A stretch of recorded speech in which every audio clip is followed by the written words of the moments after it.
kongsi ni.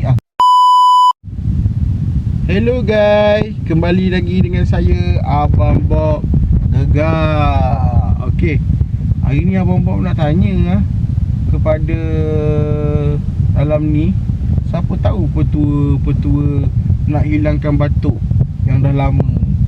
Sebab Abang Bob pergi beli obat dekat farmasi, minta obat dekat hospital kerajaan, tak baik-baik lah.